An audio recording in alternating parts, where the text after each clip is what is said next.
किंवा fish farming ते पोय. हा आता अगदी हे तुमच्या आयडिया अगदी स्वागतार्ह आहेत. Ideas are welcome to.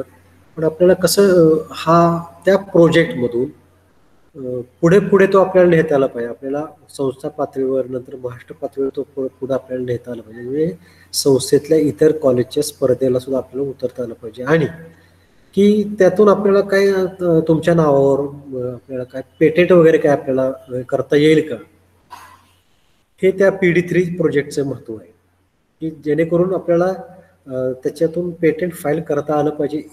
इतपत लेवलचा तो आपल्याला प्रोजेक्ट कसा नेता येईल ते आपल्याला बघायचं आहे. म्हणजे त्यातून आता समजा फूड असेल, फिश फूड फॉर्म्युलेशन असेल, की कमी अन्नट आहे जर टाकलं तर त्याच्यातून जास्त न्यूट्रिटिव्ह व्हॅल्यू त्याच्यात वाढली पाहिजे आणि फिशचा बायोमास वाढला पाहिजे. असं काय आपल्याला त्याच्यातून करता येईल का, की जेणेकरून आपण तो फॉर्म्युला घेऊन त्याचं पेटेंटिंग करू शकतो किंवा तो फॉर्म्युला असं असं काय आपल्याला करता येईल का, की अजून काय तुमच्याकडे काय आयडियाज आहेत का, ह्याची डिस्कशन आपण करायचं आहे. सर अजून होती असे 2 किंवा 3 स्पेसीज आपण फिश टँक मध्ये वापरायच्या आणि एक आपण पुढे एका फिशला देतोय पण त्याच्याकडून ते पूर्ण कन्झ्युम होत नाही. जे राहतंय ते दुसऱ्यानं पण कन्झ्युम केलं पाहिजे. हा आता तू म्हणतेस ती प्रॅक्टिस आता सध्या सुद्धा चालू आहे. म्हणजे ज्याला आपण कंपोजिट किंवा पॉलिकल्चर असं म्हणतो. म्हणजे आपण आता ज्या सर्रास ज्या जाती वापरल्या जातात की नाही, रोहू, कटला आणि मृगलच्या, हा इंडियन मेजर कार्प्स ज्या 3 जाती आहेत की नाही, रोहू, कटला आणि मृगल, हे तिन्ही जाती ज्या आहेत, ह्या तिन्ही जातीच्या त्यांचं इकॉलॉजिकल निश वेगळं आहे. जरी they are aquatical habitat, their ecological niche is different. म्हणजे one is column feeder, one is bottom feeder आणि वन इज सरफेस फिडर.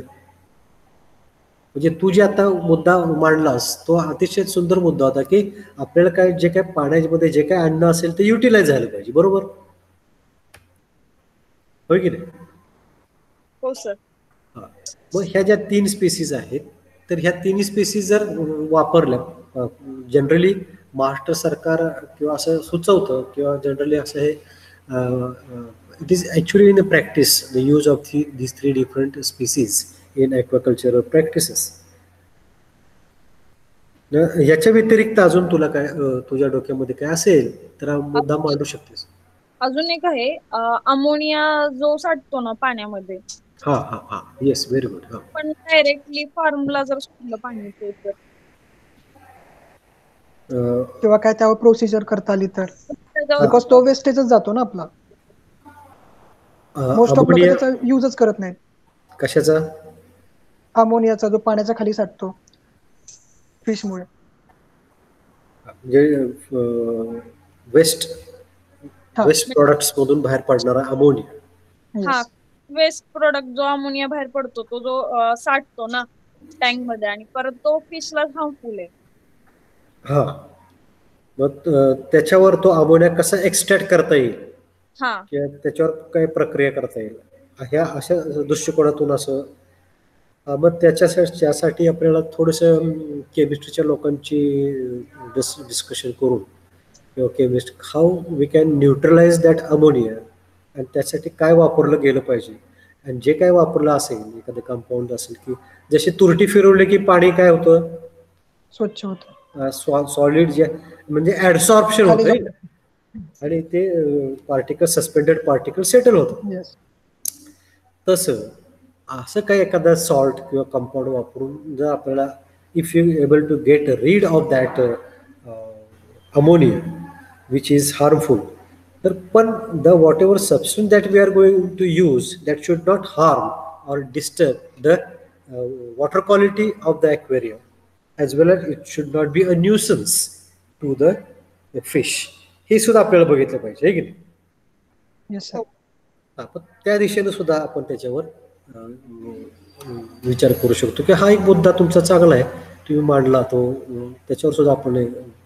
अजून काय आहे का असं कोणतं सर स्पेसिस नाही ना की जे अमोनियावर जगतं किंवा ते युटिलाइज करू शकतं? तेही आपण सोडू शकतो ना मग. हा, मग आता अमोनियावर जगणारा स्पीसीस ते आता किंवा प्लांट. बघितलं पाहिजे, त्याचं थोडंसं नेटवर त्याचं रेफरन्सिंग केलं पाहिजे. किंवा चालेल प्लांट सर, आम्ही पण सर्च करतो. हा, तुम्ही सर्च करा. तर Yes. ही चांगली आयडिया आहे, चांगलं होईल. आणि ते उपयुक्त जर असं होत असेल आणि ठरत असेल आणि त्याच्यापासून जर आपल्याला आता काही रेमेडी तयार करता येत असेल तर ती रेमेडी आपण थोड्या प्रमाणात जरी आपल्याला त्यात यश आलं तर ते आपण पुढं पेटेंटिंगसाठी सुद्धा नेऊ शकतो. आणि एक चांगला मुद्दा आणि सुझाव आपण इतर समाजाला किंवा समाजापुढे आपण ते मांडू शकतो. Yes sir. अजून कोण? स्वप्नील गोडसे आहे का? स्वप्नील तू काहीच बोलत नाहीस.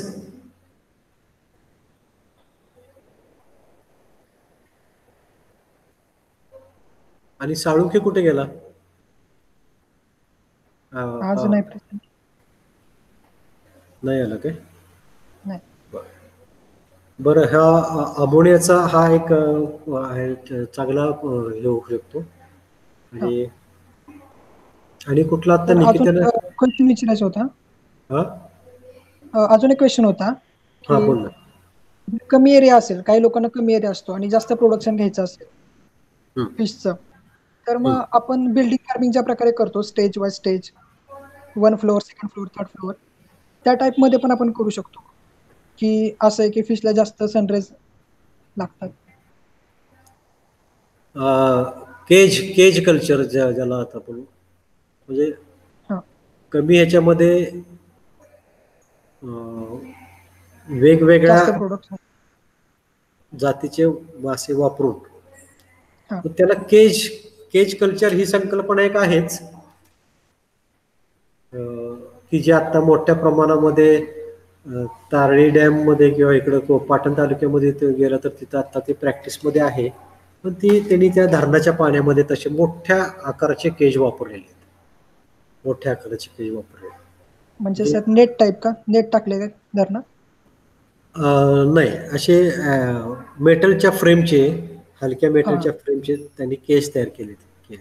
आणि त्या केज मध्ये म्हणजे कसं त्याची मेश साईज हे केले की त्याच्यातून मासा इकडे तिकडे जाऊ शकत नाही. आणि म्हणजे त्या केज मध्येच, परंतु नॅचरल हॅबिटॅट मध्ये आणि केज मध्येच, जेणेकरून आपल्याला हार्वेस्टिंगला तो इझी पडू शकतो. कारण धरणाच्या पाण्यामध्ये मासे बीज सोडायचं म्हणजे ते राम भरोसेच ना. आणि ते परत व्यवस्थित कॅच करता आल्यासाठी ह्या म्हणून ते केज कल्चरची प्रॅक्टिस आहे. आणि तशा पद्धतीची केज कल्चर आता खरं तर आपण हे ऑफलाईन जेव्हा हे सुरू होईल आपलं, जेव्हा होईल तेव्हा होईल, तसं तुमची ते आम्ही एक ट्रिपच तिकडे अरेंज करणार आहे फिशरीच्या मुलांची, खास ते बघण्यासाठी. पण आता ह्या टर्म मध्ये तर आपल्याला असं जरा शक्यता कमीच वाटते. पण ते पाहिल्यानंतर अजून तुम्हाला व्यवस्थित आयडिया त्याची येईल. आता तू म्हणतोयस तसं हे आपल्या नैसर्गिक आताच्या शेततळ्यांमध्ये वापरायचं असं तुझ्या डोक्यात आहे असं मला एकंदरीत वाटते, असंच ना? शेततळ्यात कसं लार्ज स्केल होईल, म्हणजे 1 एकर जास्त.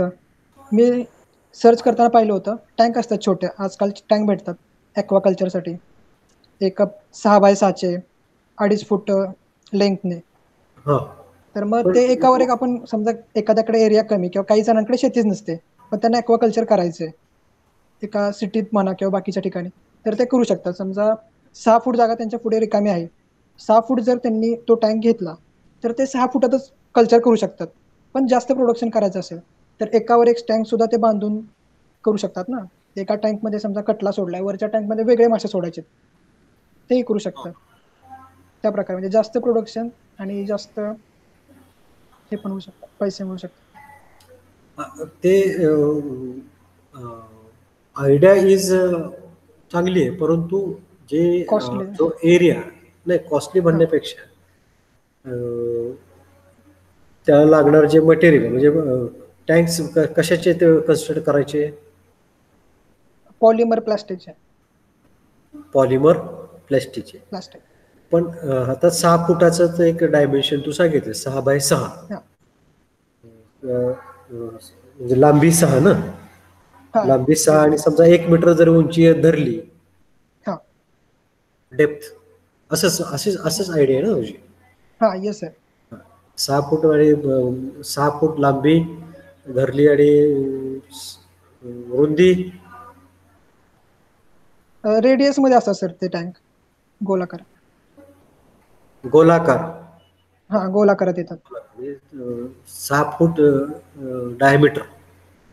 डायमीटर त्या गोल टँकचे, हा जर असं जर ठरवलं.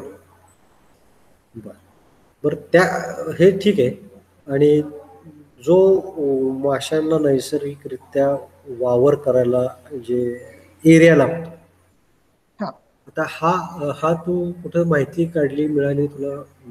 मग त्याचं एस्टिमेशन काही मिळालं का, की बाबा एवढं हे केल्यानंतर, एवढे हे घेतल्यानंतर एवढ्या आकाराचा एवढ्या वजनाचा मासा आपल्याला मिळू शकतो, असं काय त्याची चर्चा झालेली आहे का?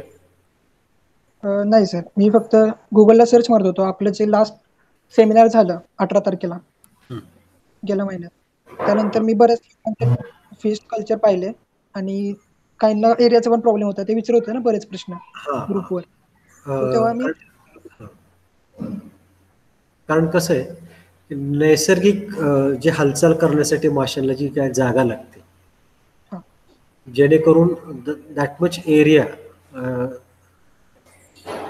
की त्याच्यावर सुद्धा त्यांचं काय राहतंय, कन्झम्पशन राहते, खाणं. येस आणि जेवढं खाणं वाढेल, पण आता इथं दुसरा एक असा मुद्दा आपण इथं रेस्ट्रिक्टेड ह्याच्यामध्ये आपण असं घेऊ शकतो, की जे काय खाणं आपण, जे काय अन्न त्यांना पुरवठा करा, आता this is not the natural body, yes आणि जे काय अन्न इथं घालणार आहोत त्या अंगानं सुद्धा आपल्याला विचार करता आला पाहिजे. कारण जेवढं काय अन्न आपण नैसर्गिक आर्टिफिशियल जिथे घालणार, that food should be very nutritive,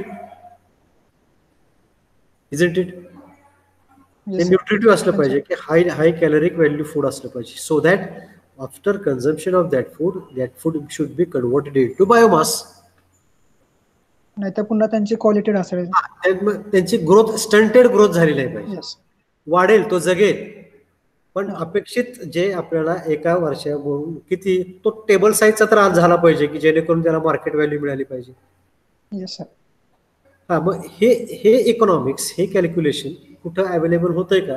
नाहीतर मग आयडिया चांगली, कमी जागेमध्ये त्याचा वापर करून आपण नेसेसिटी घेऊ शकतो, परंतु प्रॉपर ग्रोथचं काय, आणि ते जर सक्सेस जर मिळालं, मग त्यासाठी विशिष्ट प्रकारचं अन्न फॉर्म्युलेट केलं पाहिजे आपल्याला. येस सर, नक्कीच. आहे की नाही? मग ते फॉर्म्युलेशन कसं करायचं, आणि ते जर वर्क झालं, फॉर्म्युलेशनचं जर वर्क झालं, की एवढं हे न्यूट्रिटिव्ह हे घातल्यानंतर, मग अशा प्रकारचं अन्नाचं प्रोडक्शन सुद्धा आपण करू शकतो, आणि ते that can be patented. Yes sir, sure. अशा ह्या एकंदरीत म्हणजे आपल्याला रयशी संस्थेचे ज्या प्रकल्प आहेत, PD3 प्रकल्प ज्याला आपण म्हणतो, की त्याच्यामध्ये आपल्याला व्यवस्थित डिझायनिंग करून, त्याचं एक्झिक्युशन करून, त्याच्यातून आपल्याला काय प्रॉडक्ट जर काय आपल्याला काढता येतंय का, आणि तो समाजासाठी कितपत उपयुक्त ठरू शकतो, आणि त्यासाठी आपल्याला स्वामित्व आपल्याला करता येईल का, म्हणजे त्याचं पेटेंट आपल्याला घेता येईल का, इथपर्यंत आपल्याला आपलं महाविद्यालय सुद्धा, आपलं कॉलेज सुद्धा आणि संस्था सुद्धा आपल्या पाठीशी निश्चित उभे राहण्याचे ते मानस आहे, असं माननीय प्राचार्यांच्या बोलण्यामध्ये पण आलेलं आहे, आणि त्याची योजना पण, तरतूद सुद्धा तशी करून ठेवलेली आहे. तर आपण त्याचा फायदा घेऊन, ह्या सुविधेचा फायदा घेऊन कसं आपल्याला जास्तीत जास्त त्याचं युटिलाइज करता येईल, या दृष्टिकोनातून आपण जरा बघूया. निकिता, अजून काय तुझी आयडिया? सर, आपण विहिरी किंवा बाकीचे काही नदी वगैरे आहे का नाही, तलाव, मग त्याच्यामध्ये जर आपण जर समजा मासे वगैरे सोडले विहिरीमध्ये, तर आर्टिफिशियल म्हणजे काय, त्यांना आर्टिफिशियल फूड द्यावं लागणार नाही ना? विहिरी, हा, मग ते आता प्रश्न तोच आहे, की विहिरीचं डायमेन्शन, विहिरीमध्ये सुद्धा मासे वाढतात की? तेच की असं पण पाणी फक्त त्यात युज करतोय शेतीला, मग त्याच्यापेक्षा ते पण मासे जरी सोडले तरी मग पण होतं, डबल बेनिफिट होतं. हा, विहिरीचा आकार तसा बऱ्यापैकी असला पाहिजे, हा, मोठा म्हणजे असला पाहिजे. वगैरे त्याच्यातच. हा, तसंही उत्पादन घेऊ शकतो. पण आणि त्यात सुद्धा मी म्हटलं तसं केज केज हा, केज वगैरे सोडून. केज सोडलं आणि आपल्याला पाहिजे ती स्पीसीज जर त्याच्यामध्ये सोडली आहे, मग कुठलीही असो ती, मग इंडियन मेजर कार्पची असो, तिलापिया असो आणि कुठली असो, की जेणेकरून त्या आपल्याला सोडलेलं बीज आपल्याला ठराविक अपेक्षेनुसार आणि ते आपल्याला काढता आलं पाहिजे. बरोबर आहे, तुझी आयडिया चांगली आहे. ते आपल्याला म्हणजे जे उत्पन्न आहे ते विहिरीमध्ये जाळं तर मारू शकत नाही, हे की नाही? जरी आपल्याकडं फेक जाळं असलं आणि फेक जाळं, तर ते काय पूर्ण मासा त्याच्यातून निघून जाऊ शकतो. जसं रेक्टँग्युलर तळ्यामध्ये जाळं मारून आपण काढू शकतो मासे, हार्वेस्टिंग करू शकतो. तसं विहिरीमध्ये हार्वेस्टिंग करायला अवघड जातं. त्याला तो पर्याय केश केश कल्चरचा सुद्धा आहे. तसं सुद्धा आपण हे करू शकतो. तुमच्याकडं घरी असे काय शेततळी किंवा विहिरी आहेत का? विहिरी आहेत, शेतकरी नाही. शेत नाही, विहीर आहे. विहीर आहे. मग आता हे तुम्हाला एकदा जर तुम्हाला वैयक्तिक जर जाता आलं हा. त्या फिश फार्मला, जिथं केज कल्चरचं हे केलेलं आहे पाटण तालुक्यामध्ये, त्याचा एक्झॅक्ट पत्ता मी तुम्हाला पुढच्या ह्याच्यामध्ये देईन, लेक्चर मागच्या ह्याच्यामध्ये. आता लोकेशन माझ्याकडे जस्ट नाही. देशपांडे सरांनी मागच्या 15 दिवसामध्ये ते स्वतः तिकडे जाऊन आलेले आहेत. ते आपण त्यांच्याकडून अजून अधिक माहिती घेऊन पत्ता घेऊन, जर तुम्हाला जाता आलं आता सध्या, तर ते नुसतं एक बघून यायचं. कसं आहे, तुम्हाला तर आम्ही नेणार आहोतच as a part of your curriculum, कारण त्याचे तुम्हाला ह्याच्यामध्ये सुद्धा आहे, तुमच्या थिअरीला सुद्धा तो केज कल्चरचा पार्ट आहे. तर जर जमलं तर तुम्ही तशी सुद्धा हे करून, म्हणजे आयडिया येईल तुम्हाला कसे ते करतात आणि कुठल्या डायमेन्शनचे मटेरियल आणि कुठं त्याचं हे मिळतं. मग तुमच्या वैयक्तिक विहिरीमध्ये सुद्धा तुम्ही त्याचा रास्त त्या पाण्याचा, निकिता म्हणते तसं, की नुसतं ते पाणी शेतीला न वापरता त्या पाण्यातून उत्पन्न पण कसं घेता येईल, हे मल्टीपर्पज त्याचा वापर होऊ शकतो. हो सर, एक प्रयोग म्हणून चांगला आहे म्हणजे. आणि त्याच्यातला जो वेस्ट असेल फिशचा, तो सुद्धा क्रॉपला गेल्यामुळे त्यांची पण वाढ होईल. एक म्हणजे त्यांना हा, केजमध्ये पण ते साठू शकतो त्याच्या, कारण त्याचा फर्टिलिटी ॲज अ फर्टिलायझर तू म्हणतो तसं, फर्टिलिटी इन्क्रीज होईल. हो. कारण कसं वेस्ट मटेरियल जरी एका माशाची वेस्ट मटेरियल असली, तर it is a food for the detritus feeders किंवा इतर ते हे असतात, it is a part of food chain. तुम्हाला माहिती आहे, तुम्ही शिकताय की दुसरी काही जीव त्याच्यावर सुद्धा जगू शकतात. मग सर, आपण असं केलं तर की एक फिश आपण सोडलाय आणि त्याच्या वेस्ट वरती असा कुठला तरी दुसरा ऑर्गॅनिझम ग्रो होतोय आणि तो सुद्धा बेनिफिशियल आहे. मग ते दोन्ही असं थोडेसे, आता हा प्रज्वलला सुद्धा हा मुद्दा वाढला आणि तो त्याच्या सर्च मध्ये आहे. तर आपण नेटवरून तसा काही एखादा ॲनिमल की which utilizes the waste products of the आणि विच कॅन बी बेनिफिशियल, त्याचं सुद्धा काय कल्चर करून, जसं स्युएज वॉटरवर क्लॅरिस बॅट्रेकस हा स्युएज वॉटरवर मासा आहे आणि त्याला बाजारात सुद्धा खूप किंमत आहे. म्हणजे साठ पाण्यात सुद्धा तो जगू शकतो किंवा वाढू शकतो, वाढवला जातो. जसं आहे तसं एखादी स्पीसीज आपल्याला हे करता येईल, तर ते तसं सुद्धा आपण मुद्दा आपण समाजापुढे मांडू शकतो. आणि सर, म्हणजे आपण आर्टिफिशियल करतोय ना टँक मध्ये, दुसरीकडे होतं, तर त्याच्यामध्ये ब्रीडिंग साठी दुसरं कुठला जर नवीन टेक्निक जर वापरता आलं तर, म्हणजे ॲक्वेरियम फिशचे ब्रीडिंग का? हा, ॲक्वेरियम फिश नाही, हा तेच, म्हणजे त्यांचं ब्रीडिंग करण्यासाठी दुसऱ्या कुठल्या नवीन टेक्निक्स जर इम्प्रूव्ह करता आलं तर, नॅचरल हे घेऊन, नॅचरल आयडिया घेऊन आर्टिफिशियल कसं काय बनवता आलं तर आपल्याला. म्हणजे ॲक्वेरियमच्या बाबतीत म्हणतेस का कसं, कुठल्या फिशमध्ये? ॲक्वेरियमचे स्पीसीज वेगवेगळे, म्हणजे त्या ॲक्वेरियमसाठीच खास हे केलेल्या फिश असतात. ॲक्वेरियमचे ब्रीडिंग, हे ॲक्वेरियम फिशचे ब्रीडिंग हा एक चांगला मुद्दा आहे. तो पण त्याच्यावर सुद्धा बरंच साहित्य उपलब्ध आहे. आणि ब्रीडिंग सीझन मध्ये फिश काय काय ना रिव्हर समुद्राकडून रिव्हरकडे म्हणजे वरती पर्वताकडे जातात ना. हा म्हणजे मायग्रेशन करतात ब्रीडिंगसाठी. हा जे मायग्रेशन जे करतात का नाही, मग त्यांच्या मायग्रेशन साठी जर आपण जर लायडर वगैरे जर असं जर काही जर केलं तर, काय काय केलं तर म्हणजे लायडर किंवा लॅडर टाइप मध्ये जर त्यांना जर पाथवे जर केला तर ब्रीडिंग साठी आर्टिफिशियल पाथवे अं, तसं काय म्हणजे होईल? खाडीतून वर येण्यासाठी. हा तसा. हे ऍक्च्युली हे थेरॉटिकल जरी असलं तर it is not that much feasible. खाडीतून हे करणं किंवा तसं हे करणं. नाही सर, म्हणजे ते जे आपण खडीमध्ये जे मासे पाळतोय का नाही, तिथे जे अवेलेबल आहेत ना, ते आपण आर्टिफिशियली इकडे ग्रो केले तर त्यावेळी. ऍक्च्युली त्याला कसं म्हणायचं सर, आपण जी भात शेती करतो स्टेप बाय स्टेप तशा टाइप मध्ये. हा राईस राईस फील्ड. ओके. त्या टाइप.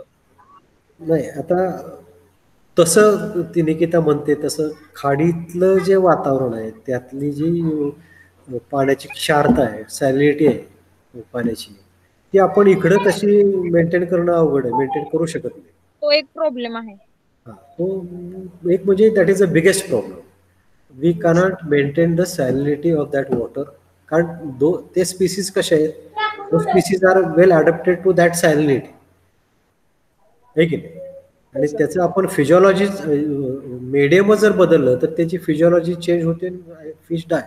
आता हा प्रज्वलनं जो मुद्दा मांडला की भात शेती टप्प्याटप्प्याची.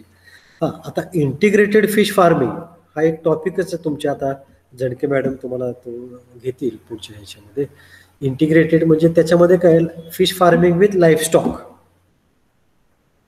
म्हणजे आता जे गाई म्हशींचं कॅटलचं जे शेण आहे, आता आपण म्हणलं की नाही एखादा टाकाऊ पदार्थ दुसऱ्या ह्याला तो उपयुक्त होऊ शकतो. म्हणजेच काय की आता जे फिश फार्म ॲग्रिकल्चर प्रोड्यूसला जोडून जे फिश फार्म जे केले जातं म्हणजे हे जे मॅन्युअर जे आहे, this manure can be utilize to increase the fertility of the fish pond.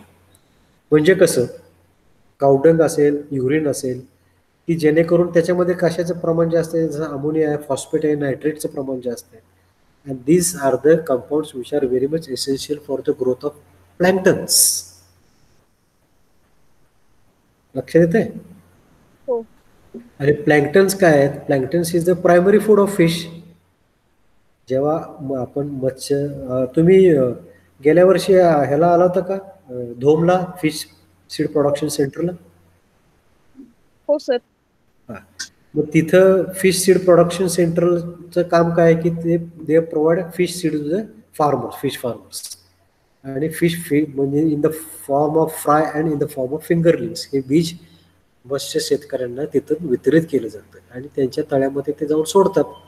पण त्या शेततळ्यामध्ये जर अशा प्रकारची जोड असेल, कॅटल्स असतील आणि त्याचं जर त्याला ते मलमूत्र जर त्याच्यात वापर त्याचा करून फर्टिलिटी जर त्या पॉईंटची वाढत असेल, प्लॅन्क्टनची संख्या वाढत असेल आणि प्लॅन्क्टन वाढण्यासाठी लागणारे जे काही हे आहेत म्हणजे बेसिक प्रायमरी जर फूड जर व्यवस्थित म्हणजे बाळाला चांगला आहार मिळाला तरच त्याचं चांगलं पोषण होतं ना पुढे. असं मग लाईफस्टॉक म्हणजे poultry with fish farming, cattles with fish farming, हे वेगवेगळे पिगरी असेल ज्यांचे पीक पाळलेले आहेत, पिगरी विथ फिश फार्मिंग, हे असे वेगवेगळ्या लाईफस्टॉक बरोबर फिश फार्मिंग करणं हा एक मला हे चांगला इंटिग्रेटेड ज्याला फिश फार्मिंग म्हणतो तुमच्या सिलेबसमध्ये पण आहे आणि तसे तुम्ही प्रयोग सुद्धा तुमच्या शेतामध्ये किंवा ह्याच्यामध्ये करू शकता. हे आता भात शेतीचा मुद्दा मांडला म्हणून मी हा प्रज्वलने हे केलं म्हणून मी तसं सुद्धा राईस फील्डचा वापर सुद्धा फिश फार्मिंग सुद्धा फार्मिंगसाठी करत. ठराविक स्पीसीज आहेत त्या फिशच्या, कारण भात शेती म्हटली की पाणी कंटिन्युअस राहतं ना त्याच्यामध्ये, तेवढ्या कालावधीमध्ये त्या फिशची लाईफ सायकल पूर्ण होते. सो कोकणामध्ये जनरली याचा फिश फार्मिंगचा वापर हा केला जातो इंटिग्रेटेड फिश फार्मिंगचा किंवा राईस पॅडी कम फिश फार्मिंग त्याला असं म्हणतात.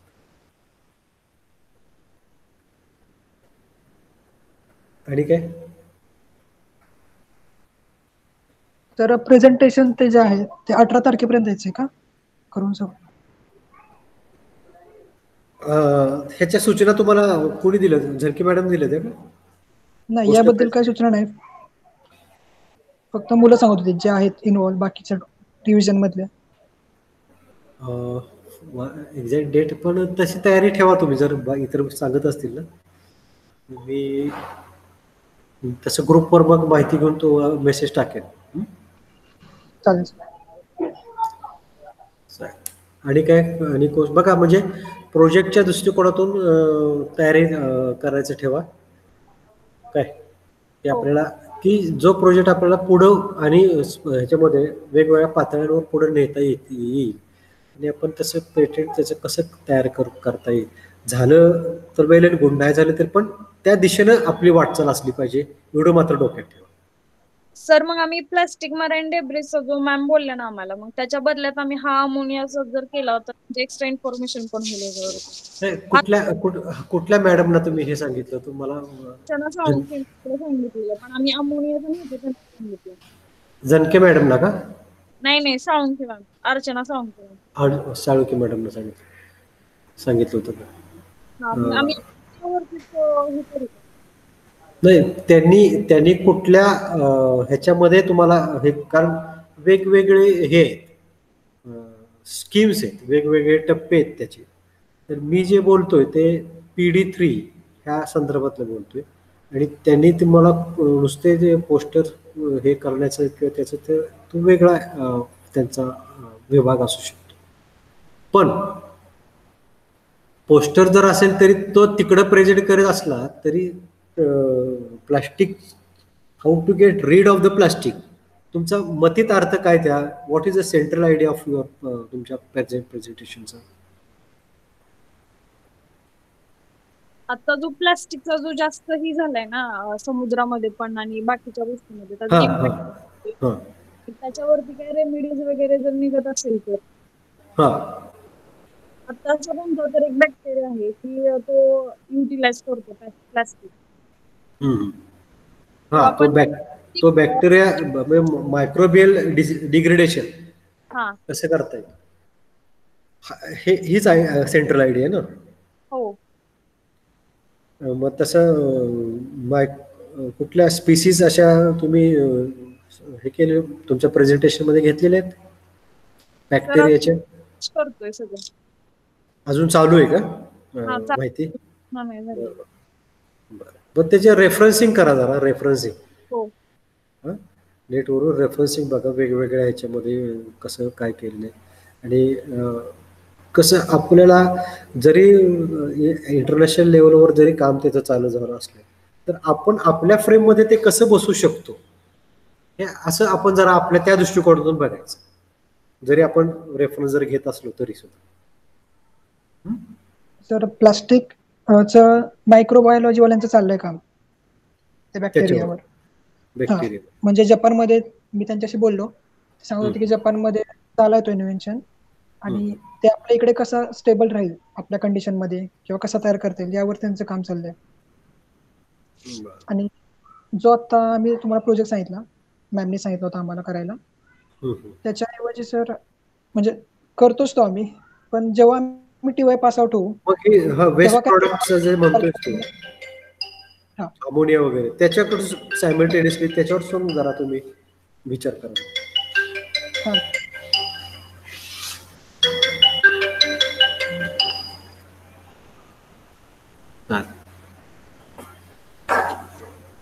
एक मिनिट, लेक्चर चालू आहे.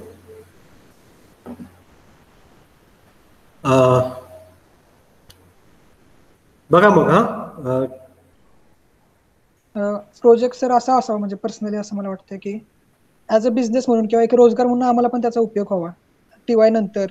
जरी आम्ही पुढे तो उपयोग व्हावाच व्हावा म्हणून तर, आणि पेटंट जे फाईल करायचे हे तुमच्या नावावर असं आहे, म्हणजे तुम्हीच त्याचे स्वामित्व घ्या. थोडस सोशल जे काय ह्यातलं जे प्रॉडक्ट असेल ना, की ह्याचं सर्व श्रेय हे तुमचंच असणार आहे. अगदी मी म्हणतो चांगल्यात चांगलं आपल्याला पुढे यश येत गेलं आणि त्याचं जर पेटंट फाईल झालं तर हे पेटंट हे तुमच्या नावावरच असणार आहे आणि त्याचा जे काही Yes, खर्च sir. आहे ते कॉलेज करणार असं प्राचार्याने सांगितलेलं आहे. आणि म्हणून तर आपल्याला जास्तीत जास्त मुलांकडून, कारण आमच्यापेक्षा नवीन नवीन आयडिया तुमच्याकडे फार असतात आणि त्या आयडियांना आपल्याला मूर्त स्वरूप देऊन ते कसे पुढे नेता येईल हे आपल्याला उद्देश आहे त्याचा.